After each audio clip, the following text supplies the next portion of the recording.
يعني كان نفسي نرجع نصور فيديوهات ونتكلم على الزمالك في ظروف احسن من كده. ولكن تقريبا يعني لو استنينا اللحظة ديت تقريبا مش هنصور فيديوهات خالص. يعني لو فضلت قاعد مستني لحظة كويسة عشان اطلع اتكلم فيها على الزمالك، مش هبطل محتوى، هبطل اتكلم بقى على الزمالك وهنبطل فيديوهات، ومش هنلاقي يعني فرصة نطلع فيها مع بعض. فمفيش والله، يعني مفيش.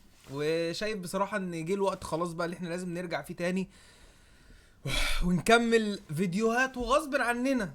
ما هو غصب عننا لازم هنكمل، يعني غصب عننا لازم هنفضل نصور، وغصب عننا هنفضل نتكلم على الزمالك، وغصب عننا هنشوف العبث دوت. عايزين نتكلم بس على كذا حاجة بصراحة بالنسبة لي في الحلقة ديت والفترة الأخيرة واللي بنشوفه في الزمالك. طبعا عايزين نتكلم على مجلس الإدارة، عايزين نتكلم على المشاكل اللي حصلت للنادي في الفترة الأخيرة. نتكلم على اللعيبة المتغيبة عن المعسكر، على تأخير المعسكر، عن تأخير المدير الفني، عن بعد كده هل كابتن معتمد هيكمل ولا مش هيكمل. لا ده في مدير فني أجنبي، ده خلاص ده في 3 4 بنختار منهم. ايه ده؟ لا ده خلاص احنا اخترنا المدير الفني الأجنبي. فين المدير الفني الأجنبي؟ ما جاش المدير الفني الأجنبي.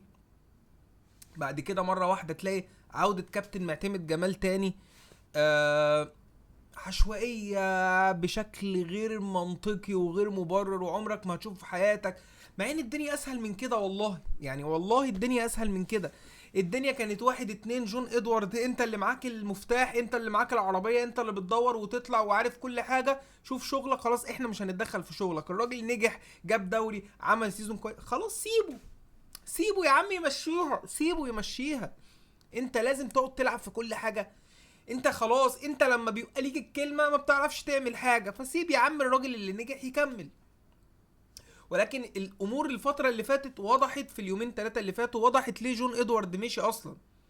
ماشي، يعني كانش واضح في وقت الاستقاله، وضحت الدنيا. الراجل نط من المركب ومشي، قال لك انا مش هنجح مع الناس دول، الناس دول مش وش نجاح، او الناس دول مش هيساعدوني على النجاح. فانا السيزون هيبدا هتلاقي اخفاقات اخفاقات اخفاقات، وساعتها الجمهور هيطالب ان انا امشي، فانا امشي من دلوقتي علشان حتى وانا ماشي الجمهور لما يفتكر يقول ولا يوم من ايامك يا جون، ده انت كنت ممشيها، ده انت كنت ازاي بتعمل ده. فهو اختار الوقت الصح، واختار القرار الصح بالنسبه له مش بالنسبه للزمالك.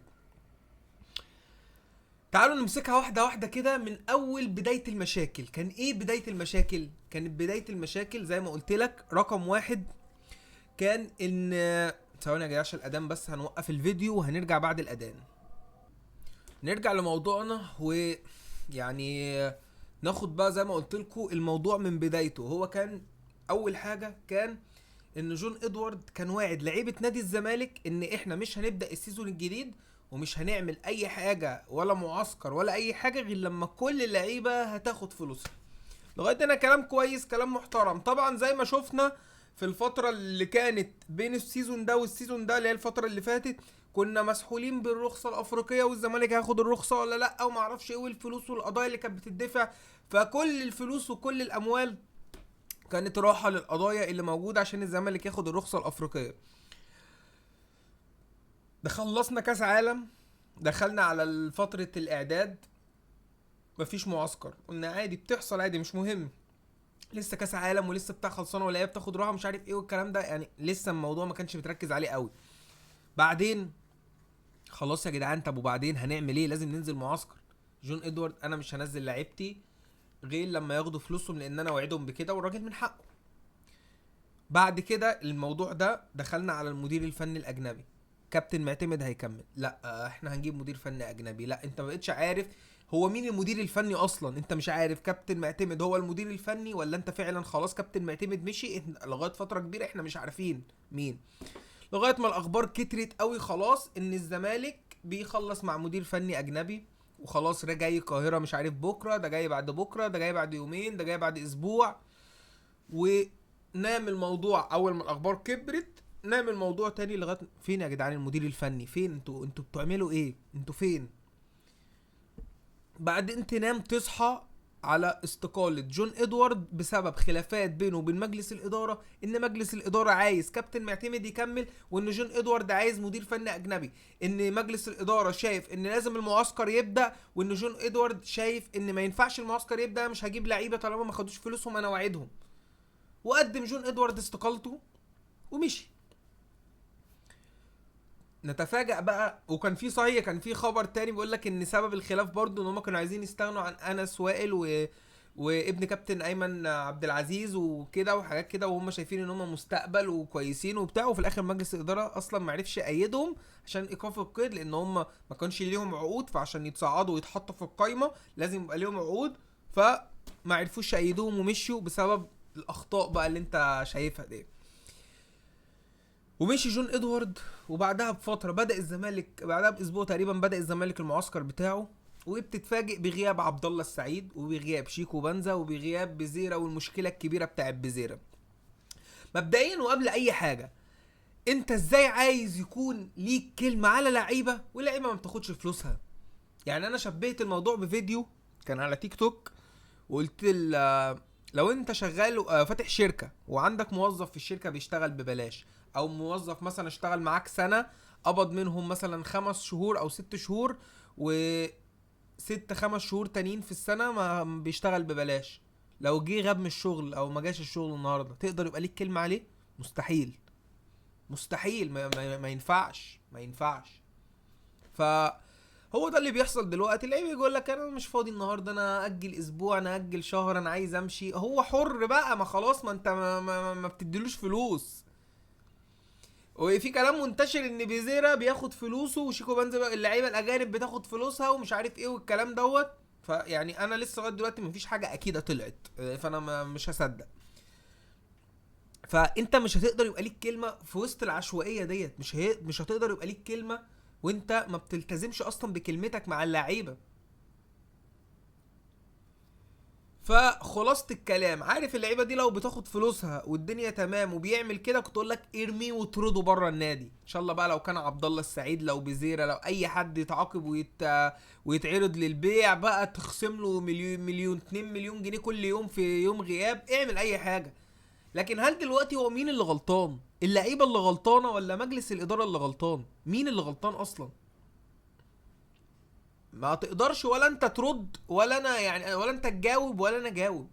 محدش عارف اللوم على مين. طبعا اللوم انا بالنسبه لي 70 80% على الاداره، لان انت اعمل اللي عليك واعمل شغلك واعمل كل حاجه. بعد كده لما اللعيب يعني يحصل منه عدم تجاوز او يحصل منه حاجه، ابدا اخصم وابدا عاقب بقلب جامد.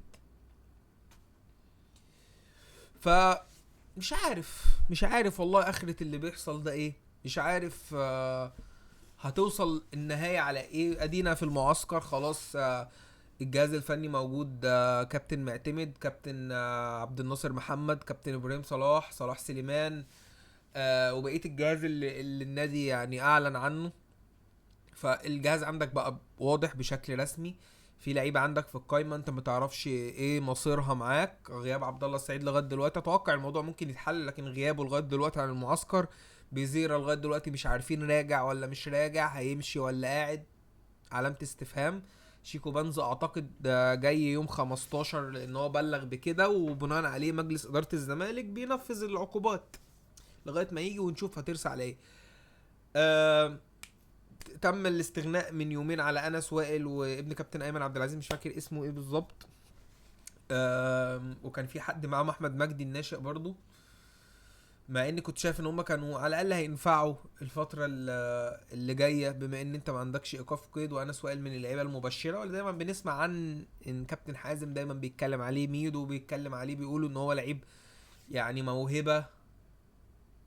راح خلاص الاتحاد السكندري، انس وائل خلاص مضى مع الاتحاد السكندري. أه ما اعرفش والله ايه اللي ممكن يحصل لسه لغايه دلوقتي. حتى ما نعرفش اي حاجه عن التيشيرت اللي المفروض هنلعب بيه السيزون الجاي. هل الزمالك قاعد لسه مع نايك والتعاقد شغال؟ بنسبه كبيره اصلا ما فيش نايك، خلاص التعاقد هيتلغي، لان جون ادوارد هو اللي كان جايب لك التعاقد دوت او الشراكه ديت.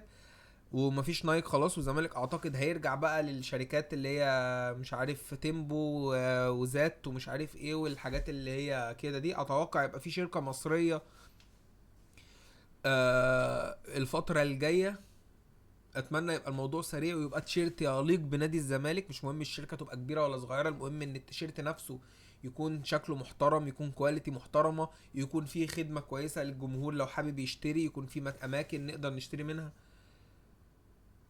ما اعرفش والله، هل دي الاستعدادات اللي الزمالك كان المفروض يستعد ليها لدوري ابطال افريقيا بعد غياب 3 سنين؟ هل دي الاستعدادات اللي الزمالك كان المفروض يستعد كويس؟ انت ولا استعديت ولا عملت ماتشات وديه ولا عملت يعني. سمعت لسه في خبر دلوقتي قبل ما انزل ان الزمالك عامل 3 ماتشات وديه، مش عارف مع الالومنيوم ومع مودرن سبورت ومش عارف مع مين تاني كده، ماتشات كلها فيستك اي كلام. بس هو اي ماتشات والسلام، اي حاجه وانت كنت الطول. ربنا يسترها والله الفترة الجاية يا جماعة، يعني ربنا يسترها. اهدي بنتكلم مع بعض يعني، بنتناقش لسه اصل الموضوع بالنسبة لنا مبهم. انا مش طالع اقول لك معلومة، انا طالع بقى بصيح معاك، طالع مش ما عنديش معلومة اقولها. ما اعرفش اللي بيحصل ده هيودينا على فين. احنا كده كده ورا الزمالك ومع الزمالك في اي وضع واي وقت واي مكان واي زمان. احنا بنحب النادي دوت وهنفضل طول عمرنا وراه، حتى لو ايه بيحصل، حتى لو اي حاجه من العبث اللي بيحصل ده بتحصل. احنا ده أصل ده ملوش ذنب، ده ملوش ذنب. ده ملوش ذنب ان انت عندك ناس نايمه على الكراسي، ولا ان ناس بتخطأ، او ان ناس بتعمل، او ملوش دعوه. ولا احنا كجمهور لينا دعوه، ولكن اللي بيتضر وبيتحرق دمه اللي بيتضر النادي، واللي بيتحرق دمه الجمهور، والناس التانية ولا بيحصل اي حاجه. فربنا يسترها. احنا كده كده داعمين للزمالك ومع الزمالك في كل وقت واي مكان.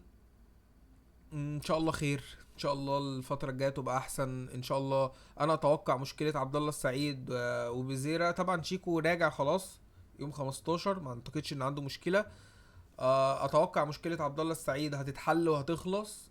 مشكله بزيرة، مجلس الزمالك زي ما اعلن خلاص ان هو 6 مليون دولار ده الرقم الاساسي. اعتقد شباب الاهلي الاماراتي خلاص يعني صرفوا النظر عن التعاقد مع الصفقه. فمش عارف هل هيتفقوا، هل هيبقى فيه. هو كده كده اللعيب لازم يرجع غصب عنه، غصب عنه كده كده. لسه بعده 3 سنين مع الزمالك وما فيش حاجه اسمها انا عايز امشي، يعني ما فيش حاجه اسمها كده، مش بالعافيه. هو لعيب لسه طفل صغير، و اتوقع هيرجع يعني. المفروض كده كده هيرجع، يا اما هيتعاقب واي نادي هيتعاقد معاه مثلا هيبقى اسمه هيبقى هرب. فان شاء الله ما نوصلش للحته ديت. اللعيب يرجع يلعب يا عم سنه كمان ويمشي، العب سنه كمان، خلص معانا السنه دي وامشي عادي، ونجي لك عرض كويس ونبيع، مفيهاش مشكله. فان شاء الله ده اللي يحصل يعني. وان شاء الله الفيديو الجاي نبقى جايين باخبار احلى يعني، اتمنى والله العظيم. كنتش حابب ان احنا نرجع على المشاكل دي كلها، كنت عمال اجل اجل اجل اجل، بس خلاص بقى يعني لازم نطلع ولازم نتكلم و... وخير ان شاء الله يعني. ان شاء الله خير، وان شاء الله القادم يبقى افضل لنادي الزمالك يعني، اتمنى والله.